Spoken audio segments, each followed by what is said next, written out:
Hello everyone and welcome back to a brand new PSGL video here in Silverstone, my home GP. And as is traditional in the UK, it is absolutely bucking it down with rain at the end of Q1, and we are going to be, of course, seeking to go through to Q2. The track is drying with every second, with every apex, with every minute gone by. And we are going to be doing 2 push laps. And basically our original plan was to do a push lap, learn the track, get familiarized with the conditions, do a cool down lap, recharge the battery, and then go back out again with lighter fuel load, full battery, and track knowledge for one final push lap in Q1. So you can see we are on our first adventure lap right now, pushing the limits, finding the grip, finding where we can look for time on our next push lap, and you're going to see the best example of that. Through turn 1, we initially tried to take it flat out, and as we come up to Cop's Corner, you can see we tried to carry in so much speed. Again, just building that foundation of knowledge for next lap, just throwing loads of speed in, and like I say, this lap was just a tester. This lap was just a warm-up, so I'm just exploring where the grip is. But as we come to the end of Mags and Beckett's, it becomes quite apparent to me that we're not going to have enough time to do another push lap, and it's going to be really close. But the problem is, coming through Mags and Beckett's, there's not enough time to recharge the battery at this point, you know. So ultimately, if we're going to be able to get another lap in, I would have only been able to back off around Luffield time to get full charge back in the battery. So I'm fully committed now with the 2 laps going ahead. So coming across the line, we do a 1 minute 35, and the time remaining on the clock as we went across the line is a 1 minute 32. So I've got to do a full qualifying lap right now on what was roughly 38% battery coming across the line. So this is going to need to be, on a driving standpoint, an absolutely phenomenal lap, because we are not going to have engine power. We are not going to have battery deployment come towards the end of the middle sector and the final sector as well. You can even see me like shaking my head then, because I realize what is going to be happening. I realize what is going to go down. We do purple in the first sector while we still have the battery usage. And now coming out into Cop's Corner, you can see almost 3 temps up on the Delta, but we're going to start to run out of battery pretty quickly. And once we go below 10% on the battery deployment, you're going to see we start dropping time like a stone through water. We're 4.5 temps up into Mags and Beckett's, and now you can see going through the apexes, hitting them sweetly on the power at the right points. But you can see we have no deployment on the exit, and from 4.5 temps down, you can see I'm not too happy. We've already lost 2 temps on this one straight alone. Just one straight, we lost 2 temps. On the exit between the 2 corners, we're losing pretty much a temp as well. And now going into the final complex of apexes here, running up to the line. We gain more time through the corner speed, but you can see we have just lost hand over fist in the corners. Mate, you said we have enough time for 2 laps to back off. You can see I'm not too happy of a bunny right now, but yeah, these things can happen. Our engineer Seb for this race, and also Flo, who wasn't here for this race, are phenomenal engineers. And mate, I feel no battery at the end. Very fortunate and grateful to be able to work with them. So these things can happen. It was just a mistiming part that we was on the track at the wrong time, and we were about 20-30 seconds away from being able to do a cool down. Basically from our first lap to our second lap. So it was just a miscommunication, misunderstanding of what's happened, and because of that we end up P19 on the grid. But with that being said, we got some work to do, and we're all fired up, we're all motivated, we're all desiring to come back with ever stronger race result. I felt confident for the race, I felt flowing. We did a test race before this and I felt on point. So that being said, we're starting on the medium compounder tires, and it's lights out and away we go. Already jumping Simon off the line into P18, looking to get past Caraton on the hard compound tires down the inside. We're a bit cautious. Daniel Bresnay, Tachioni Tormala, Spinjoni Tormala, we going around the outside. We get actually tagged by Caraton there. But okay, it's just normal lap 1 racing, can happen. Side by side with Caraton. We get hit again a little bit with the side pod. And now running side by side, losing quite a lot of time in the straight line. We go around the outside of Caraton and see, because come on, man, went down the inside of Caraton, we got, as a net result, completely pushed. And as a result of being pushed, we went off the track and now losing progress. Initially, I think we were even fighting to be in the P15, and now back down to P17, squirting the battery down the inside of Caraton into Copse Corner.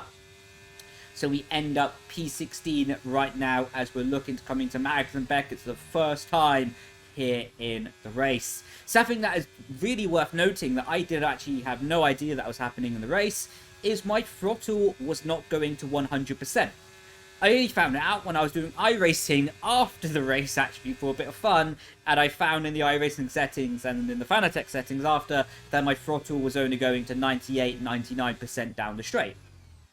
Occasionally fluctuating to 100, but on the rare occasion. So you're going to see time over time and time again, we're going to be losing substantial amount of speed down the straights to the other cars. Over a lap, it probably equates to about 2 tenths we were losing down the straights alone. So, with that being said though, I did not know this was happening in the race, so I was driving unaware of that, just slightly confused and baffled why we were so slow on the straight. But with that being said, we're attacking Daniel Bresnay, speed barrier as well, down the inside for turn 1, just about not making contact with Barry Burman and slightly having to defend from Simon Weigang.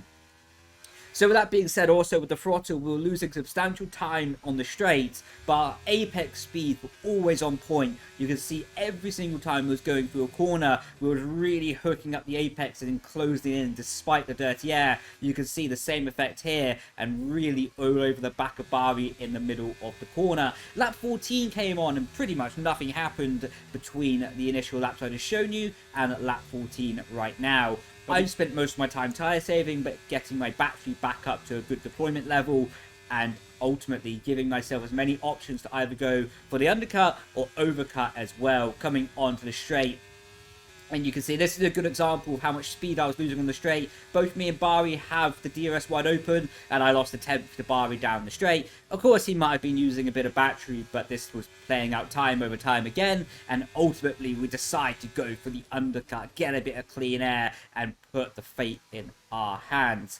Conveniently, pretty much everyone from behind us follows us into the pit lane. So what looks to be about 3-4 cars all decided to box on lap 14, and if we stayed out... That was a good call considering everyone followed us. I think we initially would have had quite a tough job getting back past all these cars, so I'm very happy we made the decision to go back into the pits at this current time. Of course, we're going to have a very difficult job getting these tires to the end on good pace, but I think even looking back now, it was better to initiate the undercut, be the person making the decision, and ultimately not get undercutted by the cars ahead. And now we are in control of our own outlap. We have clean air, fresh air to push into, and we made the most of that. We was able to undercut Thomas and as well the Red Bull of Danny Bolesny. With that being said, now lap 17, and we have already caught up to the train, and we can already see the race leader. So I could already say this lap is going to be an absolute fantastic lap to commentate on as we are behind Jed. We're using the battery down the inside, making the maneuver, and down the inside. Nice and clean. Nicholas is running wide, side by side with Luke Smith. We see that. We set up the exit. We get the traction, purchase grip, and now we're making 2 cars in one move down the inside. 2 wheels on the grass even. And now we're clear into P8 behind Patrick Seafoss, running in the dirty air. Massive switching momentum coming out of Copse Corner, side by side. Keep the footing, keep it brave around the outside in the slight lifting off zone, going into Max and Beckett's all over the back of Lee Plationader. Under 1/10 on the exit, deciding not to use the battery, and you can see we are just looking for clean air to cool down the engine. Running behind him, and now looking for that bit of opportunity. Where can we go? We decide to set up the perfect exit from the chicane. You can see Philippe Otis fighting. We go down the inside, another 2-car overtake on the traction, and we are into P5.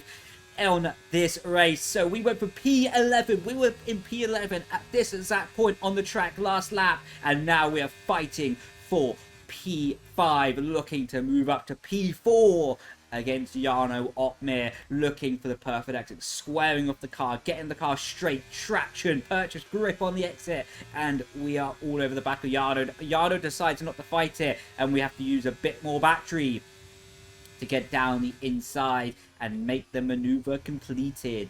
And now we are hunting down the podium, and we have really maximized that last lap. We have really put the moves on and got a squirt on it as well. Speaking of getting the squirt on, we're down the inside of Fredrik Rasmussen, Intercop's corner, side by side. We're both leaving each other racing room, and wow, we have got the move done into a podium paying position already on lap 18 of this British Grand Prix.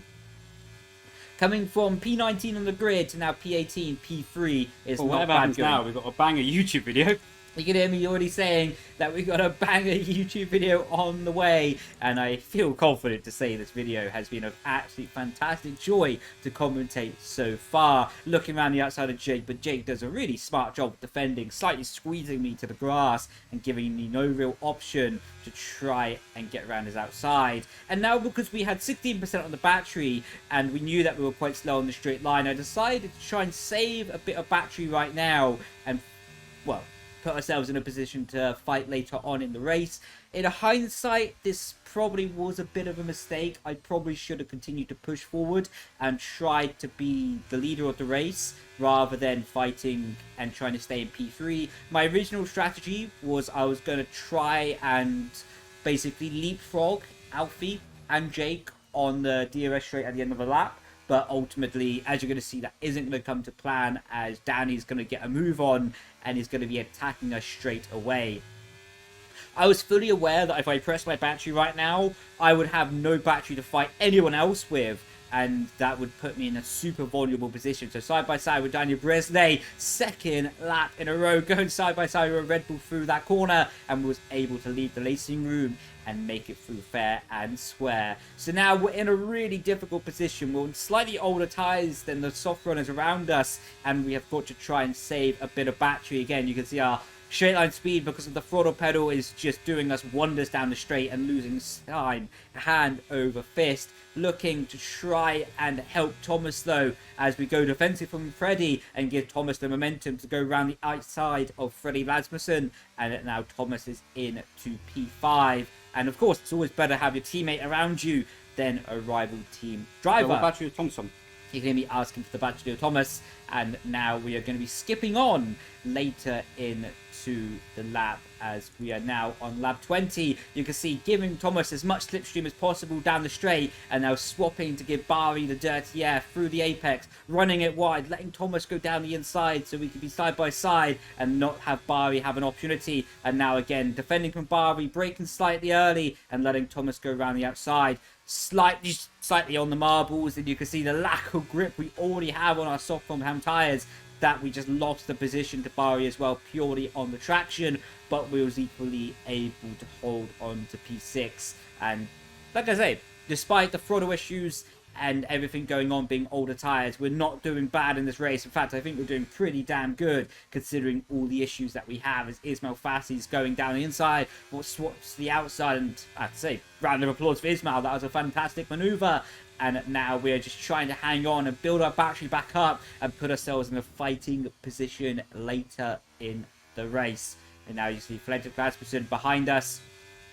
We decide not to fight Freddie, and now we are trying to save up battery for later stages in the race. And you can see not fighting Freddie, letting him go on the straight and just trying to build up a bit of a battery reserve for later in the stint, as we're coming to the end of lap 21, now lap 24, and you can see our tyres have fallen off with our straight line speed disadvantage on the throttle pedal just not working, being at 99% of its capability.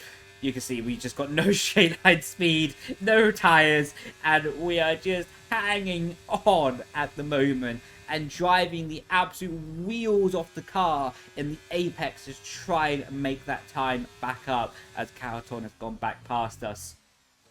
in this race. And now lap 26 of that 26 final lap of the Grand Prix, we've got 51% on the battery, and we have Jarno Opmeer all over the back of us, having to go slightly defensive.